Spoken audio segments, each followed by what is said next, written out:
Hello, আসসালামু আলাইকুম everyone. আজকে আমি একটা মাইক্রোসফট ওয়ার্ডের মাধ্যমে এডিট করা একটা রিসার্চ পেপারের ওভারঅল একটা রিভিউ করব। এটা আমি বেশ কিছুদিন আগে তৈরি করেছি, পরে ওটা প্রিন্ট করা হয়েছে, বাট আমি আজকে কোনো কাজ দেখাবো না, শুধু দেখাবো যে এটা আমি কীভাবে করেছি সেই সম্পর্কে আমি একটা রিভিউ করব। তো আমি এখন কি করি, আমার রিসার্চ পেপারটা আমি ওপেন করে নিলাম।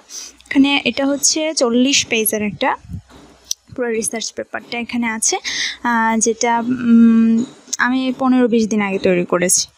তো এই পুরো রিসার্চ পেপারটা তৈরি করা হয়েছে একটা সার্ভের উপরে, যেটা হচ্ছে রিয়েল কিছু মেম্বারদের উপর সার্ভে করা হয়েছে, এবং তাদের সার্ভেটাকে পরে হচ্ছে একটা পেপারে আমরা প্রদর্শন করেছি। তো সেই ক্ষেত্রে এখন দেখুন, আমি যখন এই রিসার্চ পেপারটা ওপেন করেছি, এটা তো 50% জুম হয়ে আছে। তো আমি এটাকে একটু জুমটা কমিয়ে নিই। জুম কমানোর জন্য প্রথমে আমি কি করব, এই যে নিচে যে অপশানটা আছে, এই যে জুমের যে অপশানটা, জুম আউট এখানে আছে, জুম ইন মানে বাড়ানো কমানো যায়, এখান থেকে আমি একটু কমিয়ে নিলাম। তো আমি এখানে কি দেখাবো, আজকে কিছু টেকনিক দেখাবো যে কীভাবে পুরো সার্ভেটা আমি এডিট করেছি। কোনো কাজ কিন্তু আজকে দেখাবো না, ঠিক আছে? তো সেই ক্ষেত্রে কি হয়, তবে এই টেকনিকগুলো কি আমি বললে আপনারা বুঝতে পারবেন যারা বেসিক ক্লাসগুলো আসলে করা, যারা ওয়ার্ড সম্পর্কে আগে থেকে জানেন, তারা আসলে বুঝতে পারবেন। তো প্রথমে একটু জুম আউট করে নিলাম। এই জিনিসটা আমি আরেকটা জায়গা থেকে করতে পারি। আমি যদি 50%-এ রাখি, ভিউ থেকে আমি কিন্তু এখান থেকেও পেজ 1-এ দিলে পুরো একটা পেজ কিন্তু চলে আসবে। তো এখান থেকে চাইলেও কিন্তু আমি এই জুম ইন জুম আউটের যে কাজটা এখান থেকে করেছিলাম সেটা এখান থেকেও করতে পারি। এখানে আমি একটা পেজ যেটা আছে ওই পেজটা কিন্তু আমি এখান থেকে নিয়ে আসতে পারি। তো একটা পেজ এখানে চলে আসলো। এরপরে আমি কি করব, এখানে সেটা একটু কম দেখা যাচ্ছে, আর একটু নিই। তো এখান থেকে দেখুন, প্রথমে কী করছে, যেহেতু এটা ব্যবহারিক একটা পরীক্ষার জন্য তৈরি করা হয়েছে, তো এখানে আমি ব্যবহারিকটা লিখেছি, সেটা আমি হোমে চলে যাই। দেখুন, এটা হেডিং 1-এ দেওয়া হয়েছে এবং এটা 28 রাখা হয়েছে। এটা বাংলা, কিন্তু এখানে বাংলা ফন্টটা দেখাচ্ছে না, ঠিক আছে? এটার সাইজটা 28 রাখা হয়েছে, এটা কোনো বোল্ড করি নাই, এখানে জাস্ট হেডিং দিয়ে করে ফেলেছি। এরপরে যেটা আছে, এটা গবেষণা পদ্ধতি, এটা বিষয়ের নাম এবং যে কোর্স ছিল ওই কোর্সের নামটা এখানে উল্লেখ করা হয়েছে। এখানে কোনো হেডিং দেওয়া হয়নি, এই দুটোতে শুধু হেডিং দেওয়া হয়েছে, আর এখানে কোর্স নাম্বারটা দেওয়া হয়েছে। এটা কিন্তু একই সাইজ রেখেছি, কিন্তু এখানে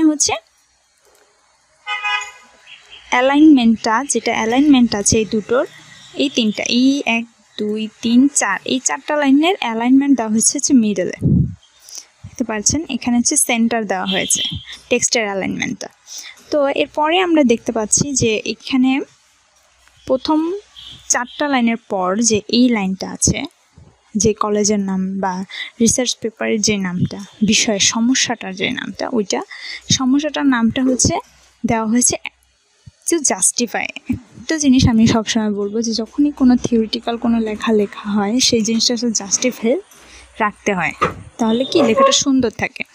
তো আমি এখানে জাস্টিফাই এই প্রবলেমটা, যে নামটা, যে এই বিষয়টার উপর সার্ভেটা করা হয়েছে, সেটা আমি এখানে উল্লেখ করে দিলাম। এরপর যারা উপস্থাপন করেছে, মানে যারা এই সার্ভেটা করেছে তাদের সম্পর্কে, এবং যে সার্বিক তত্ত্বাবধান করেছে তার সম্পর্কে লিখেছি। এবং এই ক্ষেত্রে প্রথমে যারা উপস্থাপন করেছে সেটা রাইট থেকে শুরু হবে, অর্থাৎ আমি এই যে লেখাটা লিখলাম, তো সেটা এক সাইডে দিয়ে দিয়েছি, ঠিক আছে? লেফটে দিয়ে দিয়েছি অ্যালাইনটা, আর সার্বিক তত্ত্বাবধান যেটা, সেটা রাইটে দিয়ে দিয়েছি। তো দুই পাশে দুইটা ভাগ করে নিলে দেখা যায় কি জিনিসটা দেখতে সুন্দর লাগে, একটা কম্বিনেশনটা ভালো আসে। এরপরে যেটা আছে, এখানে যে প্রতিষ্ঠান করেছে সে প্রতিষ্ঠানের একটা লোগো এবং প্রতিষ্ঠানের নামটা দিয়ে দিয়েছি।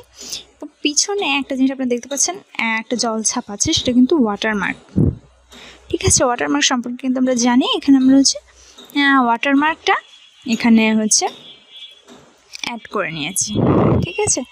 এরপরে ওয়াটারমার্কটা এই যে ডিজাইন থেকে, এই দেখুন হোম ইনসার্ট, এর পাশে আছে ডিজাইন, এখান থেকে আমরা কিন্তু ওয়াটারমার্কটা অ্যাড করে নিতে পারি, ওকে? তার মানে এখানে আমি যেই জিনিসগুলো ব্যবহার করেছি এখন পর্যন্ত, এখানে আমি ডিজাইন অপশানের ব্যবহার করেছি, ইনসার্ট অপশান থেকে পিকচার ব্যবহার করেছি, এরপর হোম অপশান থেকে হেডলাইন, অ্যালাইনমেন্ট এই জিনিসগুলো ব্যবহার করেছি। এরপরে আমি সেকেন্ড পেজে চলে যাব। এখানে হচ্ছে দেখুন প্রতিষ্ঠানের নাম, যে প্রতিষ্ঠান করেছে সেখানে একটা সেকেন্ড পেজ, এবং দেখুন এখানে কিন্তু প্রথম পেজে কোনো পেজ নাম্বার নেই, ঠিক আছে, কোনো পেজ নাম্বার নেই, এবং দ্বিতীয় পেজেও কোনো পেজ নাম্বার নেই, এখানে আমরা পেজ নাম্বার দিইনি। প্রতিষ্ঠানের নাম এবং হচ্ছে যে শিক্ষার্থীরা সার্ভেটা করেছে সেই শিক্ষার্থীদের সম্পর্কে এখানে আমরা ডিটেলসটা লিখে দিয়েছি। এবং এটা করেছি আমরা হচ্ছে প্রথমে একটা টেক্সট বক্স নিয়েছি, টেক্সট বক্সের ভিতরে আমরা কি করেছি একটা টেবিল নিয়েছি। আপনার পছন্দ মতন আপনার যে কয়জন শিক্ষার্থী আছে সেই অনুপাতে আপনারা তো টেক্সট বক্সটা নেবেন, এবং পেছনে তো ওয়াটারমার্ক আছে। এবং এখানে আমি এখানে একটা হেডার দেওয়া হয়েছে, এখানে একটা হেডার দেওয়া হয়েছে, যেহেতু এগুলো হেডলাইন আর কি, সেই জন্য। এরপরে যেটা আছে সমস্যাটার নামটা এখানে হচ্ছে থার্ড পেজে আমরা হচ্ছে উল্লেখ করে দিয়েছি। এখানে দেখুন একটা পিকচার অ্যাড করেছে জাস্ট যাতে দেখতে সুন্দর লাগে, এর বেশি আর কিছুই না। হচ্ছে সমস্যাটার নামটা একটা পেজে এটা রাখতে হয়। এরপর হচ্ছে কৃতজ্ঞতা, সেখানে তো গদমারা কিছু লেখা আছে, এটা দেখানোর কিছু নেই। এখানে তিনটা প্যারা করে পুরো কৃতজ্ঞতা শিকারটা এখানে উল্লেখ করা হয়েছে। এরপরে যেখানে হেডিং দেওয়া আছে, হেডিংয়ের পরে আমরা হচ্ছে পুরো প্যারাটা দিয়ে দিয়েছি, ঠিক আছে। এরপরে আমি চলে যাচ্ছি হচ্ছে সূচিপত্রের পরে হচ্ছে পেজ নাম্বারটা উল্লেখ করতে হয়।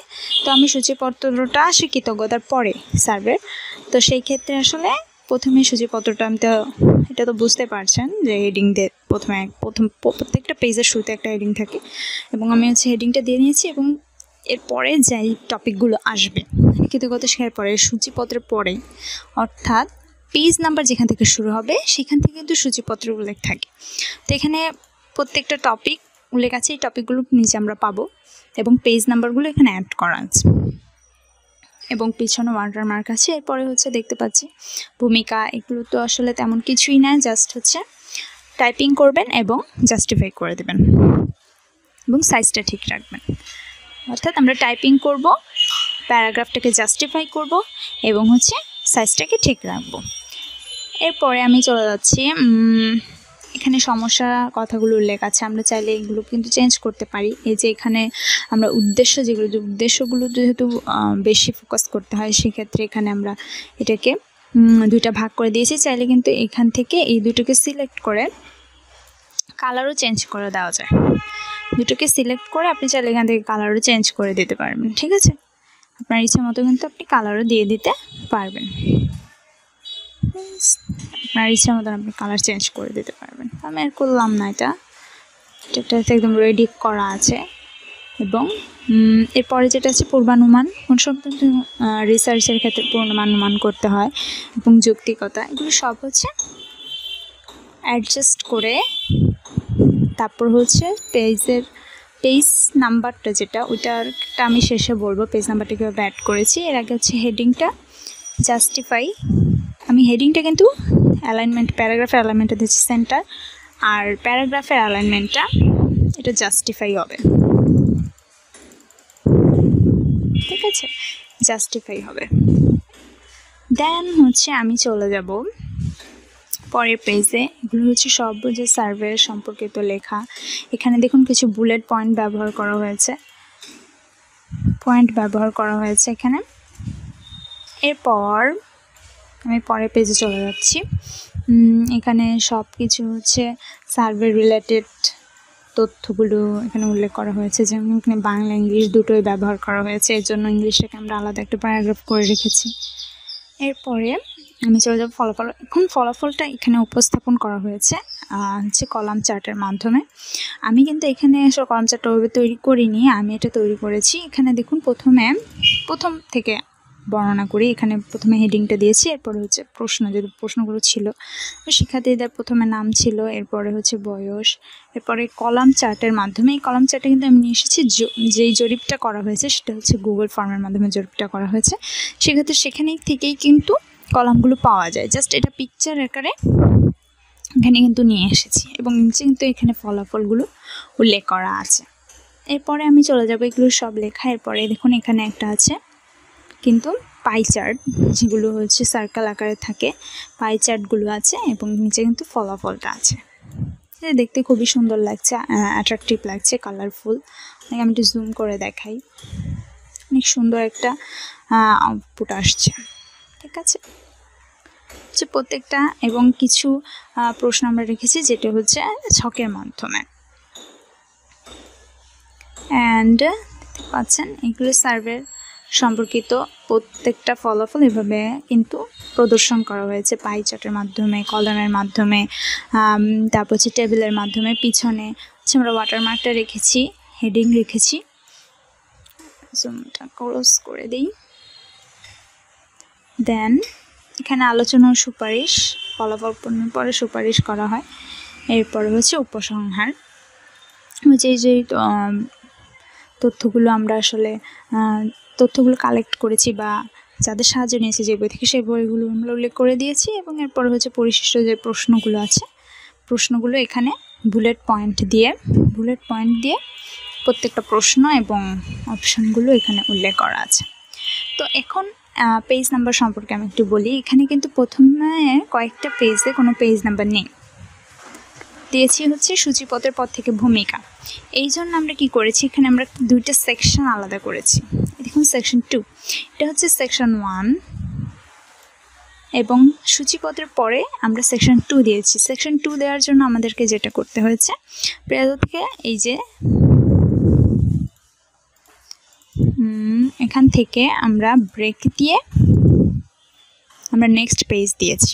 এখান থেকে যদি নেক্সট পেজ দেন তাহলে হচ্ছে সেকশনটা আলাদা হয়ে যায়। এখানে দুইটা সেকশন আমরা করে নিয়েছি যাতে হেডারে বা ফুটারে কোনো ধরনের সমস্যা না হয়। এখানে সেকশন 3 আছে, সেকশন 3 দরকার ছিল না, পরে আমরা সেকশন 3টা অ্যাড করে দিয়েছি যাতে আমাদের কাজ করতে সুবিধা হয়, যেহেতু বড় একটা ফাইল। তো এখন আমি কি করব, এটা পুরো ভিউটা আমি একটু দেখব। মাল্টিপল পেজ দিলাম, পুরো ভিউটা আমি একটু দেখব।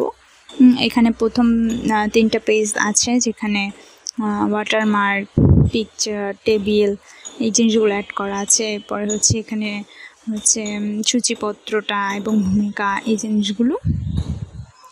হেডার তো আছেই, হেডারের সাথে হচ্ছে আমরা কিছু বুলেট পয়েন্ট ব্যবহার করেছি। তারপর আমরা হচ্ছে কলাম, পাই চার্ট জিনিসগুলো আসলে ব্যবহার করেছি। এর জন্য হচ্ছে প্রিন্টের ক্ষেত্রে প্রথমে আরেকটা যে জিনিসটা বলে রাখি, সেটা হচ্ছে লেআউটে গিয়ে প্রথমে কিন্তু যে কোনো কাজ করার আগে সাইজটা কিন্তু অবশ্যই কী করতে হবে, A4 করে নিতে হবে। দেখুন আমি কিন্তু সাইজটা আগে থেকে A4 করে নিয়েছি, যাতে প্রিন্ট আউট করবো যেহেতু এই ফাইলটা। তো আমাদের কাগজগুলো মূলত A4-এই থাকে। তো A4 যদি আমরা না করে নিই তো বিভিন্ন ধরনের সমস্যা তৈরি হবে অ্যাডজাস্ট করতে। আপনারা চাইলে এখান থেকে মার্জিনও কিন্তু করে নিতে পারেন, কিন্তু আমি মার্জিনটা আমরা চেঞ্জ করে আমি চারিদিকে 1 ইঞ্চি করে রেখেছি। আর হচ্ছে সাইজটা A4 করে নেবেন। তো এই হচ্ছে পুরো একটা 40 পেজের একটা রিসার্চ পেপার। তো আমি আপনাদেরকে দেখালাম যে কীভাবে আসলে এই রিসার্চ পেপারটা আমি তৈরি করেছি।